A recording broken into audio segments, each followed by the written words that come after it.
if, the president, in my U.S. history classes, we were just talking about how Kennedy got annihilated. So, that happened. Sorry, is my verbiage, is it too soon? It's been like 50 years. We could talk about it. It's okay. Kennedy was assassinated, right? He's done. Now, when he's assassinated, who do you think steps up? The vice president, right? And we'll talk about the whole kind of succession that goes through. Again, my favorite part is that will be on the online recording. So, like, if anybody's like, man, I missed class, let me go check. And the first thing they'll hear is, like, Kennedy got annihilated. So, anyways. He really did. It was pretty rough. We watched the Zapruder film, too. It was pretty crazy. So, anyways. Chapters 13 and 14, so we're talking about the presidency. Lyndon Johnson, the presidency has made every man who occupied it, no matter how small, bigger than he was, and no matter how big, not big enough for its demands. He's basically saying that these are some difficult shoes to fill. No matter what time period you're in, you could be in like the best time period of like U.S. history, and being the president still is not like an easy job, right? It's a lot of stress. It's a lot of craziness. Now, some presidents have had it better than others. Absolutely. Right? Like, even when Kennedy wasn't dealing with his assassination, before that, he had to deal with things like the Cuban Missile Crisis and, like, all this other stuff, right? And then the president before him dealing with, Eisenhower dealing with a lot of stuff involving the Cold War, and then Truman, right? And FDR dealing with World War II. So there's a lot of stuff that you have to deal with in terms of, how difficult your presidency is going to be. I mean, Obama in the recession, and Trump with coronavirus, and Biden with coronavirus, and whoever the next president's going to be, and whatever crazy things they have to do as well. So these are the many hats of the president. What we mean by this is like these are the many roles that the president takes on. The chief of state, which is the ceremonial head of government. The chief executive, like these are all just like different names too, right? The head of the government. Chief administrator, director of the executive branch. It's like a bunch of different names for the same thing almost, right? Chief diplomat, main architect of American foreign policy. Obviously, you have like the Secretary of State, but at the end of the day, everybody answers to the big guy in office, right? The commander-in-chief in charge of the armed forces, getting at the idea of like how the president plays a role with the military. The chief legislator, author of Nation's Public Policy, coming through, he's signing a lot of these bills or a lot of these laws that find their way to his desk. The chief of party, leader of his or her party, right? If you are, in the case of Joe Biden and Kamala Harris, the Democratic Party, right? You're the chief of the Democratic Party. And then you'll have Kamala Harris as the vice president presiding over the Senate, kind of in charge of, the members of her party as well. And then the chief citizen, expected to be the representative of all people. So this is like a thing, like, you as the president are thought to basically, your senator from your state is representing people from Indiana, right? Your representative from your state is representing people from Indiana. Joe Biden is the current president, previous president, Donald Trump, were meant to be representing, basically the will of the people in, throughout the entire United States. So the constituency for the president is expected to be like significantly bigger, okay? The president cannot declare war, right? He needs to do this with Congress. He basically needs to go through Congress and be like, can we please go to war? And Congress is like, yes, or they're like, no. Now, obviously, there's some differences, like loopholes that you can run through. For example, like with the Korean War, when that happened, basically the president went over the head of Congress and went straight to like NATO, right? And did, or the UN, and did, hey, I'm going to use some UN situations so that I can go through and use these different policies so that I can circumnavigate, the Congress, right? But not always the case, but for most of the time, the president's not going to just go ahead and unilaterally declare war. The president cannot rule laws unconstitutional. Who does that? Who? Judicial branch, more specifically who? The Supreme Court, right? We just talked about it, right? The president does not necessarily introduce laws on the floor of Congress. Now, what did the president do the other day? Nobody paid attention? Nobody? I know there was stuff about gun laws. There's more than that. Yeah, you know what he was kind of talking about? The big thing, I mean, just in general. No, that's not his whole thing. He talks about, like, just in general, like, he talks about, like, a lot of stuff. What he's really doing is kind of, like, putting his foot in the door and, like, talking about policy that he wants to, you know, kind of pass, right? But at the end of the day, that comes down to the people of his party, you know, people in Congress, in the Senate, right? Though he does obviously have, like, a role in that. Biden's big power, more than anything, is usually those executive orders. So, like Michael said, there were some executive orders. Now, these were previously done, but there were some executive orders based on, like, guns. And I don't know if he had some new ones or not. But basically, the idea is that, you know, we're introducing policy. And then again, the president cannot be above the law, which is getting at the idea of, like, law and order, rule of law, right? The law applies to all. Obviously, it does seem like there's certain situations where, I don't know, like, certain presidents who've been, like, impeached and stuff like that. Now, it's not like you're always getting impeached for something that is, like, a legal, like, you have violated the law. For example, Bill Clinton, right? Technically not really anything illegal there, but he was impeached. So he was still not above the law of the office, at least, right? So that's just kind of not the best example, but one of the things that we could talk about. Why presidential power has grown. The unity of the presidency, all focus can be on one person, right? The nation's increasingly complex social and economic life. There is a demand for larger government role. In 1776, when we're starting the United States, it's not like we want a giant government. Now, even nowadays, there's not a lot of people who want a huge government, of course. But as things have evolved, the government has basically gotten bigger. As the government gets bigger, as the government has more power, so does the presidency, all right? Because, you know, it all kind of goes upward. There's also the need for extraordinary and decisive action in times of national emergency. For example, situations like 9/11, right? Even things like Pearl Harbor, if we're going way back, right? These are all things where it's like the president, especially in times of war, in times of emergency, in times of, I don't know, acts of terrorism, the president needs to be able to act quickly. So different resolutions or restrictions are relaxed during those times, and that in turn leads to the president's power kind of growing. And then that also kind of sets precedents. Anybody remember what a precedent is? Something that you should do because everybody before you did it. Yeah, right? So, for example, a peaceful transition of power is one of the biggest precedents that Washington set forth when he was, you know, the president. And he leaves and he says, I will always have a peaceful transition of power. Obviously, we very recently saw a kind of break in that precedent, however slight or big it might have been, with the Capitol insurrection and that whole situation and, you know, the call for fraudulent votes and that whole mess, right? But either way, getting back to this, you have basically, you know, looking back at how things were done in the past and how they will be done in the future as well. And then additionally, the president's unique ability to attract public attention and build support for policies and actions. I would say that we have not had a more, you know, publicly, like, seen president since, like, been Donald Trump for, like, a long, long time, especially with the presence on Twitter. Like, that was the first time where I felt like I could go on Twitter and I was like, oh, I don't even follow the president, and he found his way onto my page, right? Previously, I think Obama was the first president on Twitter or something like that, because Twitter is still relatively new, I guess, in the grand scheme of things. But it's interesting now to see the president's ability, whether or not it is a situation where Joe Biden's probably not making his own tweets because he's, I don't know, doing something else. But Trump very obviously was really into the tweeting, right? But either way, regardless of that, the president has this unique ability to attract public attention. So, and especially now in times of social media, in times of, like, I don't know, digital, in the digital age of, like, seeing everybody on TV and all this other stuff as well.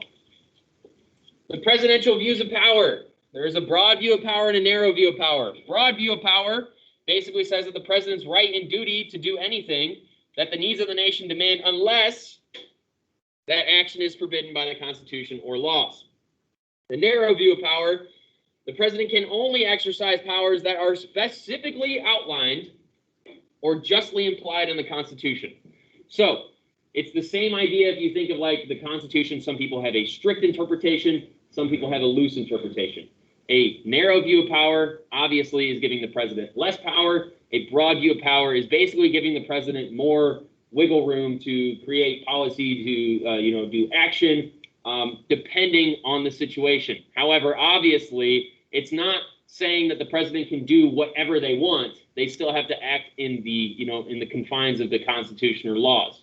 And again, narrow view of power, basically just restricting presidential power. That is something that you would see, especially from somebody who doesn't want like a overreaching government, right? Or a, all too strong executive branch. The executive powers, right? We have the ordinance power, which is the power to issue executive orders. This is like the one of the biggest things that the president can do.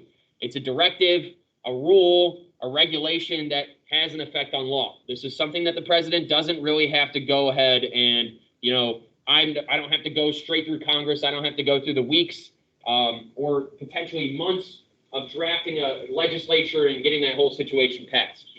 This is the president doesn't have to do the whole thing that Mr. Smith did when he went to Washington, right? However, the president does not have to follow this order, so it's like, it's kind of a toss-up. We have the appointment power. With Senate consent, names top-ranking officers of the federal government. It seems to be that for most of the time, when a president comes in, the Senate, for the most part, is like, whoever you want, put him in, right? Unless it's like a grossly incompetent individual, there's not much blockage there. However, you will see with appointments to like the Supreme Court, that is where it gets to be a lot bigger of an issue, right? So the nomination is sent to the Senate, where they need a support of a majority of the senators present, and voting is needed for confirmation. So that's a checks and balances type situation. The president can appoint people, but the Senate can be like, no, right? But usually they don't, okay? In fairness of kind of working with the president, giving the president who he needs surrounding him. And then removal power, which is the power to remove any officer he or any other previous president has appointed, except for federal judges. That is the big thing, right? Except for federal judges.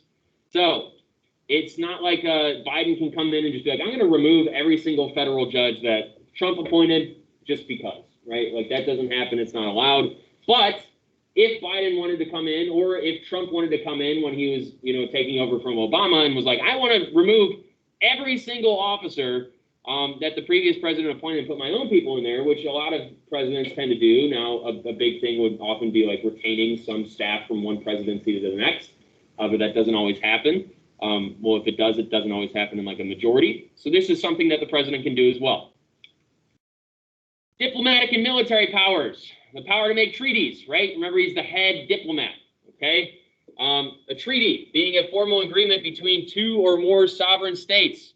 The president negotiates, the Senate approves with a 2/3 vote. Yes, there is the Secretary of State, but at the same time, President Biden is likely going to be meeting with different heads of state as well, right? That is why we have things like Trump, talking to Putin, or Biden talking to Putin, or somebody talking to, North Korea's head of state, or China's head of state, or whoever, right? Whoever it might be. We have the executive agreement, which is a pact between president and head of foreign state. So, for example, we have NAFTA, which is the North American Free Trade Agreement. Does not require Senate consent for these executive agreements, and does not have to be followed by future presidents either. So just because, Obama made a bunch of executive orders when he came in, doesn't mean that Trump has to stick with those executive orders. He can override those things. Now, the same thing with Trump, too. Just because he comes in and he makes a bunch of executive orders, the first big thing that we saw with Biden's presidency when he came in was drafting a large amount of executive orders. It's not something that's permanent, right? But it does last often throughout a presidency. And you can choose to keep those executive orders, or you can basically override them. We have the War Powers Resolution of 73, designed to place close limits on presidents' war-making powers. Within 48 hours of committing American forces to combat abroad, the president must report to Congress. There are detailed circumstances and a scope of action. So if you're going to put troops like on the ground, boots on ground, right? The president can't just do that for like wherever he wants, because it could lead to war without actually, confirming a declaration of war with the Senate. Combat commitment must end within 60 days unless Congress agrees to a longer period. may be extended for up to 30 days to allow for safe withdrawal of the American forces involved, and Congress may end the combat commitment at any time.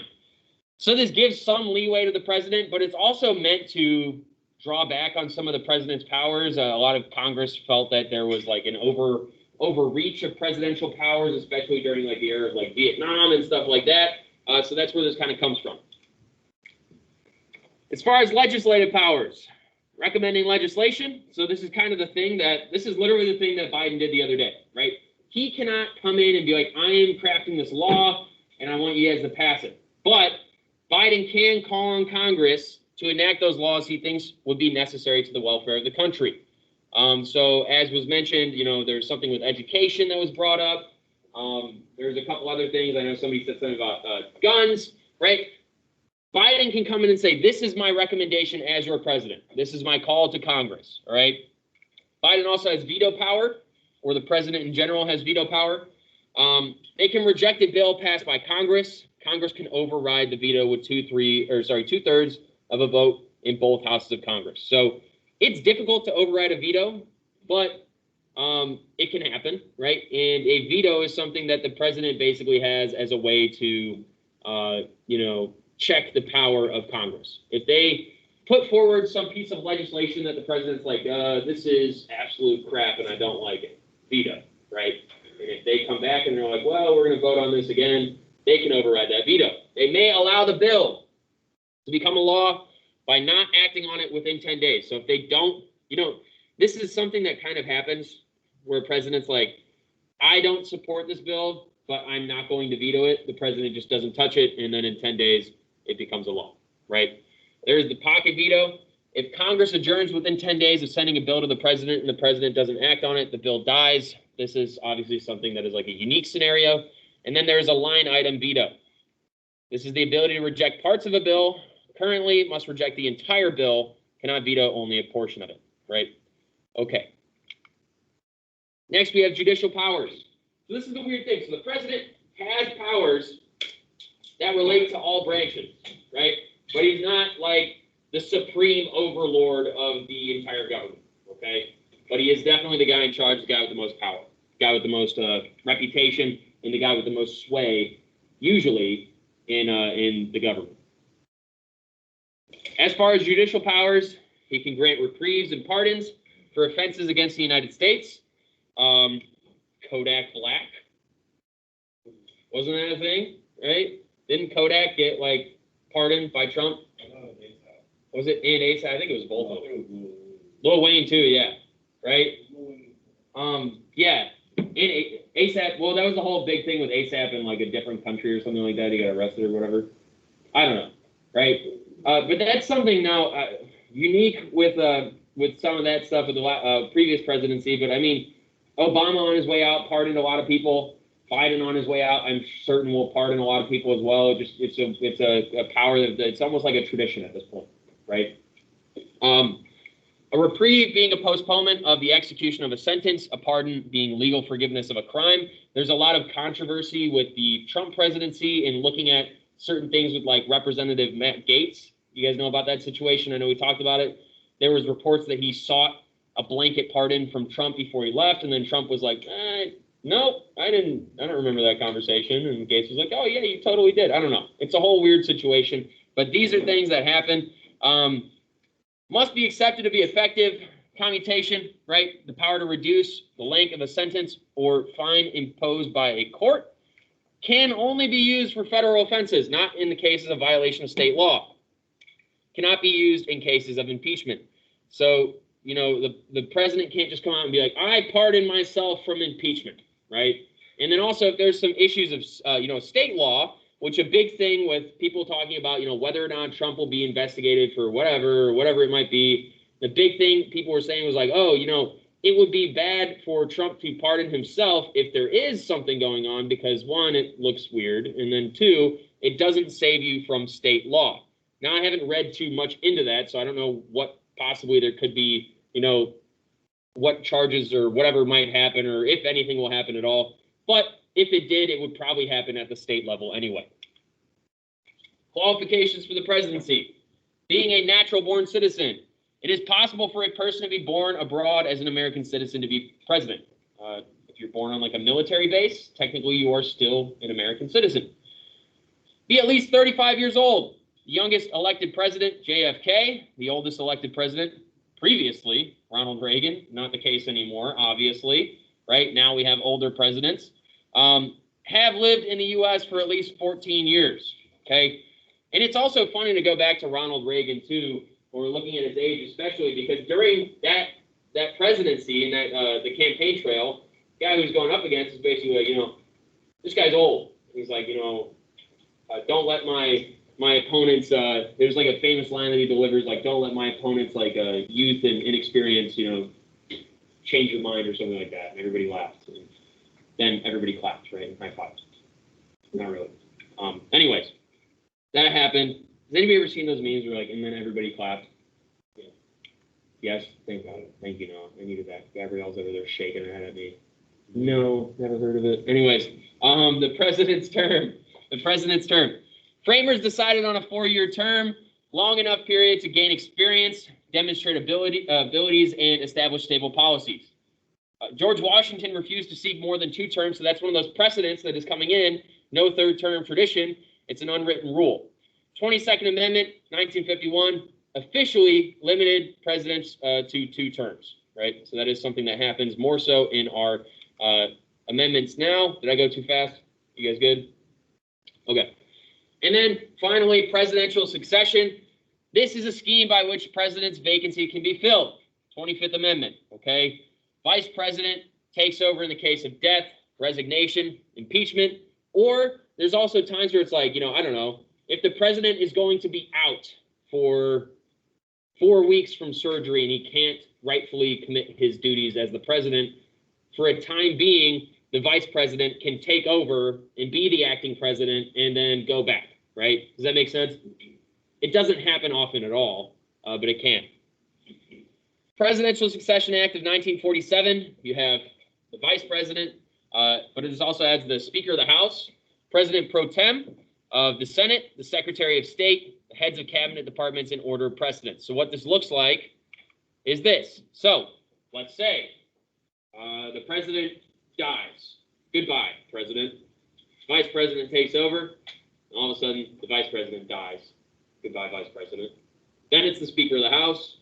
Then, boom, they're done. President pro tempore of the Senate, Secretary of State, Treasury, Defense, Attorney General, Secretary of Interior. Does anybody remember on that show, Designated Survivor, like what the guy was? I forget. I think he might have been like the Secretary of like Agriculture, maybe.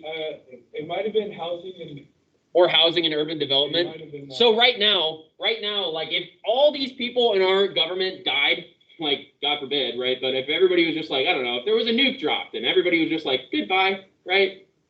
Mayor Pete would be the president of the United States, right? Has anybody ever seen the dance? No, they do like a big campaign dance. You saw it. You seen that one? It's a little cringeworthy, but yeah. So like that would be a thing, right? Now in the previous Trump presidency, let's say during Trump, if everybody here died, gone, goodbye. Betsy DeVos would have been the president of the United States. Let that sink in. Anyways, so the vice presidency, only 2 formal duties. The president of the Senate, right? So Kamala Harris is sitting there presiding over the Senate. Previously, it was Mike Pence. Rarely presides over the Senate. They're not always there, but votes only in case of a tie. This is a big deal this year, right? And next year as well, all the way up until probably the next midterm election, because there is that tie in the Senate, if you remember. So Kamala Harris, more times now than probably in recent history, is going to be there for probably a lot of tie-breaking votes throughout the Biden presidency, at least in the next year or so. They also help decide the question of presidential disability. So again, if the president can't perform their duties, the vice president is there to basically say like, yes, this is true. No, it's not true.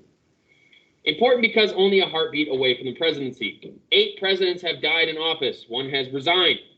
The new president then nominates a VP to take office upon confirmation by a majority vote in both houses of Congress. 8 presidents have died in office. More presidents than that, not more than that, but several presidents have been like shot and then continued to live, right? Or at least one or two, have had assassination attempts, things like that.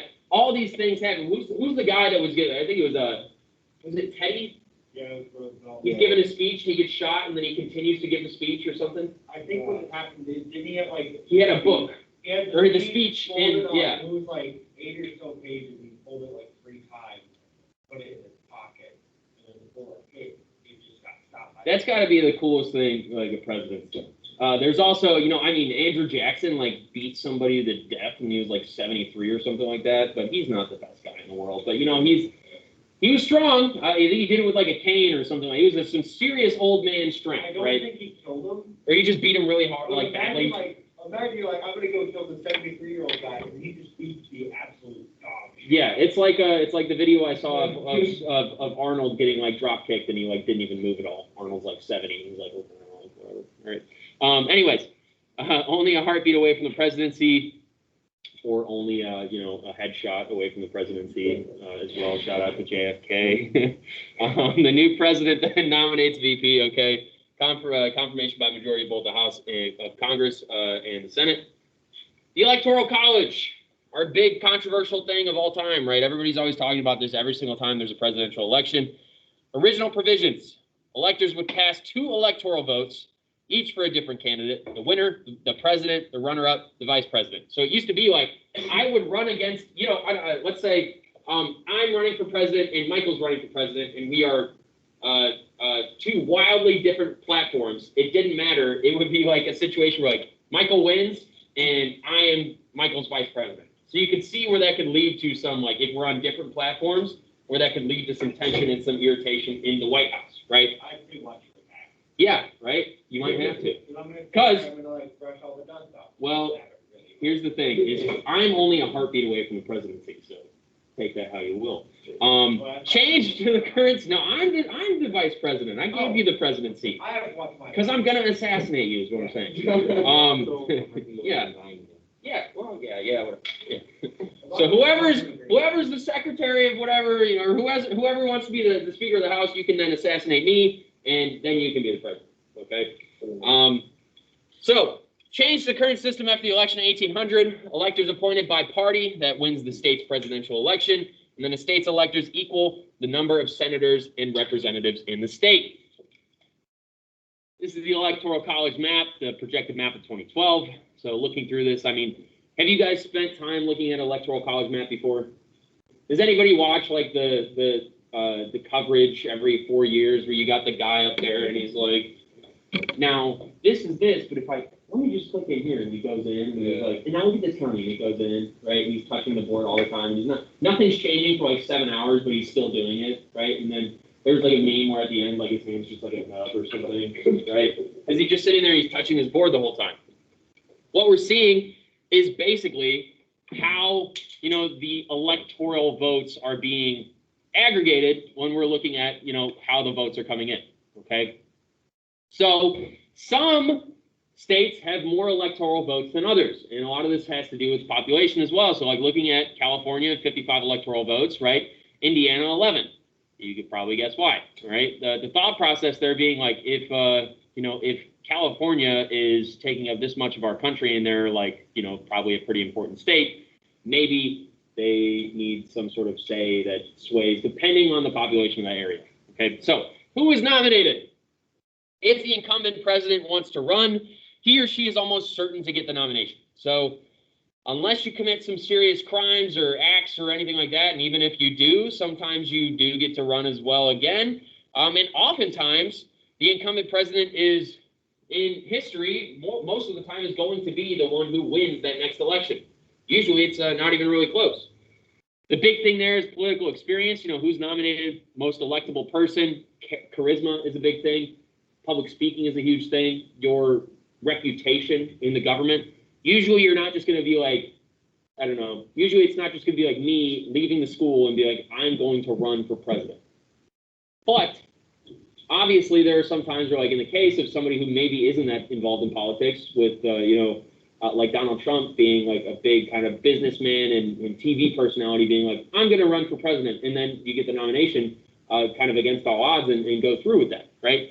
But usually, in the usual world of politics, it's somebody with political experience, candidates with the broadest possible appeal within the party and to the electorate. That is one of the biggest things with Donald Trump, is the ability that he had to appeal to like the mass amount of people, right? So that is definitely something that plays a role.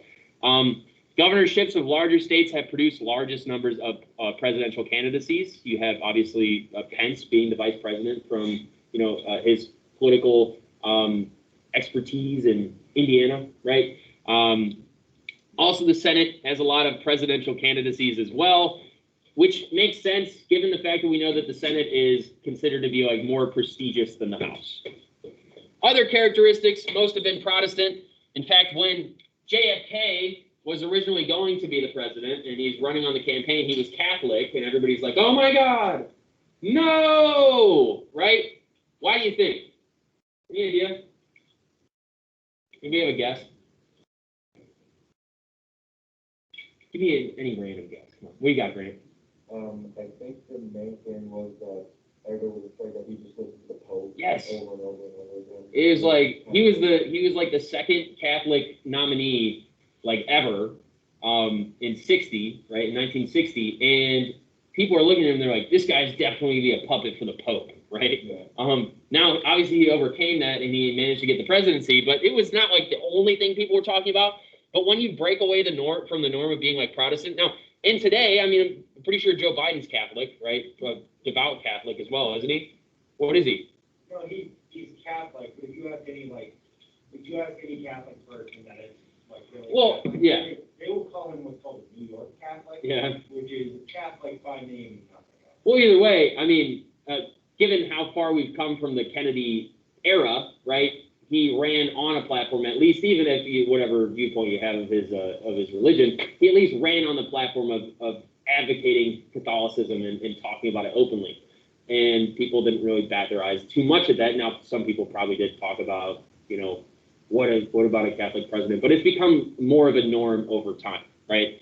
Either way, most of the time, most have been Protestant, come from larger states, have a pleasant and healthy appearance, seem to be happily married, well-developed speaking ability, and sometimes this is just the way that it looks on surface. Now, I don't mean to drag Kennedy all day, but one of the big things with Kennedy was that he was seen as this family man.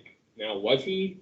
I'm sure he loved his children, but he also loved Marilyn Monroe, right?